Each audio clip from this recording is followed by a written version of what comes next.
15 सालों से अपराजय है कंगारू और कंगारुओं का वो घमंड उनके वर्चस्व को दर्शा रहा था। पिछले 3 में से 3 वर्ल्ड कप जीतने के बाद कंगारुओं का वो घमंड उनके आदम साहस की गवाही दे रहा था। उनके इस एटीट्यूड से ये पूरी दुनिया खौफ खाती थी। 1990 से लेकर उस एक मैच तक कंगारुओं के क्या औकात थी ये पूरी दुनिया जानती थी। पूरी दुनिया में जितनी भी टीम थी वो कंगारुओं से खौफ खाती थी। ऐसे में 3 ट्रॉफी जीतने के बाद कंगारुओं की नजर चौथी ट्रॉफी पे थी और इस चौथी ट्रॉफी जीतने के लिए कंगारू सेमीफाइनल में दस्तक दे चुका था। और सेमीफाइनल में वो टीम जिसमें ज्यादातर प्लेयर युवा थे और यह युवा टीम ऑस्ट्रेलिया को हरा दे ये दुनिया के लिए असंभव था। ऐसे में दिग्गजों में कई सवाल थे कि क्या ये युवा टीम ऑस्ट्रेलिया को हरा पाएगी, क्या ये युवा कप्तान महेंद्र सिंह धोनी दिग्गजों से सदी ऑस्ट्रेलिया टीम को पराजय कर पाएगी। कुछ इन्हीं सवालों के साथ ये मैच की पटकथा लिखी जाती है।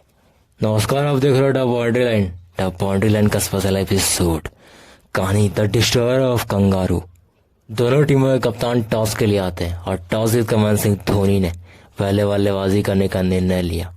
टॉस भारत के पक्ष में था, परंतु कंगारुओं को ना तो टॉस से मतलब था और ना ही इंडियन प्लेयर्स से, क्योंकि कंगारुओं के तर्कस में हर वो तीर था जो किसी भी टीम को पराजय कर सकती थी।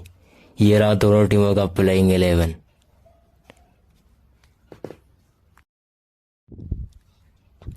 तेईस सितंबर 2007 डरबन के इस मैदान में इतिहास में वो मैच प्रारंभ होता है। भारत की ओर से पारी की शुरुआत कर रहे थे गौतम गंभीर और वीरेंद्र सहवाग। ये दोनों बल्लेबाजों ने मिलकर शुरुआती 3 ओवर में 10 रन कूट दिए, परंतु गौतम और सहवाग की संघर्षीय पारी ज्यादा देर टिक ना सकी और 30 के स्कोर में भारत का पहला विकेट गिरता है। सहवाग का विकेट का पतन हो चुका था। इस विकेट के पतन के बाद पारी को आगे बढ़ा रहे थे रॉबिन उथप्पा और गौतम गंभीर। इन दोनों बल्लेबाजों का संघर्ष भी ज्यादा देर टिक ना सका और 41 के स्कोर पे गंभीर का विकेट का पतन होता है। 41 के स्कोर पे भारत अपने 2 महत्वपूर्ण विकेट खो चुकी थी। दोनों ओपनर्स पवेलियन लौट चुके थे। अब क्रीज में मौजूद थे रॉबिन उथप्पा और युवराज। इन दोनों बल्लेबाजों ने मिलकर स्कोर कार्ड को आगे बढ़ाया। युवराज ने 8वीं 9वीं ओवर में 2 छक्के कूट दिए। 10 ओवर का खेल खत्म हो चुका था। इंडिया का स्कोर 60 के पार पहुंच चुका था और भारत अपने 2 महत्वपूर्ण विकेट खो चुकी थी। ऐसे में इन दोनों बल्लेबाजों ने स्कोर गति को देखते हुए अपने स्ट्राइक रेट को बढ़ाया और 11वें ओवर में ब्रैट लीड को रिमांड पे लेते हुए 2 छक्के और 1 चौके जड़ दिए, यानी टोटल 19 रन कूट दिए। युवराज की ये दहशत भरी शॉट कंगारुओं के घमंड का अंत कर रही थी। ऐसे में एक तरफ से युवराज कूट रहे थे तो दूसरी तरफ से उथप्पा तोड़ रहे थे। कुछ इसी बीच युवराज का 800 पूरा हो चुका था। युवराज अपने धुन में सवार थे तो वहीं उथप्पा उनका साथ दे रहे थे। 13वें ओवर में युवराज ने 21 रन कूट दिए। 14 ओवर का खेल खत्म हो चुका था। भारत के खाते में 113 रन थे। 15 ओवर का आगाज होता है और 15 में उथप्पा ने बैक टू बैक 2 छक्के जड़ दिए, परंतु तीसरे बॉल पर उथप्पा का विकेट का पतन होता है। तीसरा छक्का लगाने के प्रयास में उथप्पा अपना विकेट खो चुके थे। उथप्पा 34 बनाकर पवेलियन लौट चुके थे। युवराज और उथप्पा ने मिलकर 85 रनों की पार्टनरशिप की और इस पार्टनरशिप की मदद से 15 ओवर का खेल खत्म होते होते भारत का स्कोर 127 से पहुंच चुका था। भारत अपने 3 महत्वपूर्ण विकेट खो चुकी थी।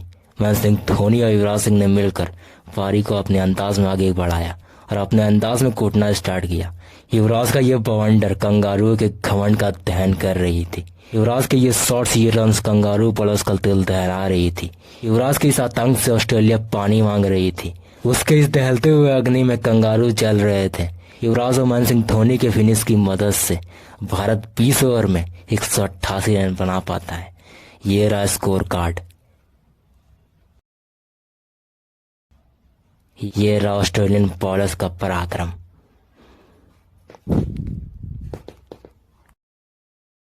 डरबन के इस मैदान पे 120 गेंदों में 189 रन ऑस्ट्रेलिया के लिए कोई बड़ा रन नहीं था, क्योंकि उसके तर्कस में हर वो तीर था जो इस रन को आसानी से चेस कर सकती थी। इस रन को चेस करने उसकी ऑस्ट्रेलिया टीम शुरुआती 3 ओवर में 17 रन कूट दिए। मैथ्यू हैडन और गिलक्रिस्ट ने मिलकर कूटना स्टार्ट किया। यह छक्के, ये चौका कंगारुओं के घमंड को बतला रहा था। परंतु श्रीशांत की यह गेंद गिलक्रिस्ट के पारी का अंत कर चुका था। मैथ्यू हेडन और ब्रैड हॉग ने मिलकर पारी को आगे बढ़ाया। अब 8 ओवर का खेल खत्म हो चुका था। ब्रैड हॉग और मैथ्यू हेडन ने 8वें ओवर में जोगिंदर को 18 रन कूट दिए, परंतु 9वें ओवर में ब्रैड हॉग का विकेट का पतन होता है और ब्रैड हॉग के विकेट के पतन के बाद सिमोंस और हेडन ने मिलकर पारी को आगे बढ़ाया। ऑस्ट्रेलिया 10 ओवर का खेल खत्म होते होते ऑस्ट्रेलिया का स्कोर 77 पर पहुंच चुका था। ऑस्ट्रेलिया अपने 2 महत्वपूर्ण विकेट खो चुकी थी। कंगारुओं को अब यह मैच जीतने के लिए अगले 60 गेंदों में 102 रन की जरूरत थी। 11वें में सिमोंस के ये 6 और हेडन के ये 6, इस दोनों 6 की मदद से स्कोर गति और तेज हो चुकी थी। इन दोनों बल्लेबाजों की इस अच्छी पारी की मदद से 12वें ओवर में ऑस्ट्रेलिया का 100 का आंकड़ा पार कर चुकी थी। हर ओवर में बाउंड्री आ रही थी। सिमोंस और मीका हुसा ने क्रीज में मौजूद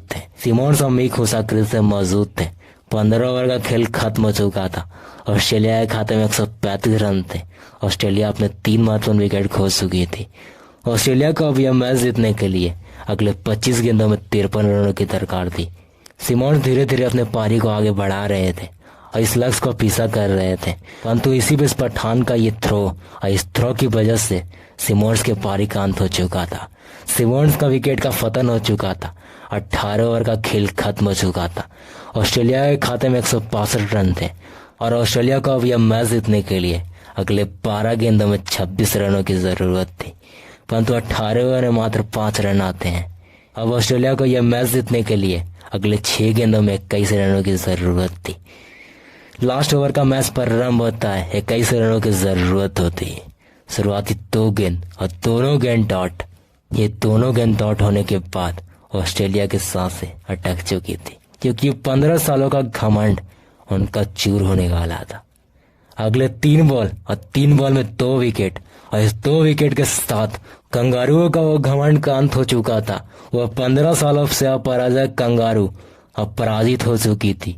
एक युवा टीम कंगारुओं के घमंड का अंत कर चुकी थी। जो काम बड़े बड़े दिग्गज न कर सके वो काम युवा महेंद्र सिंह धोनी कर चुके थे।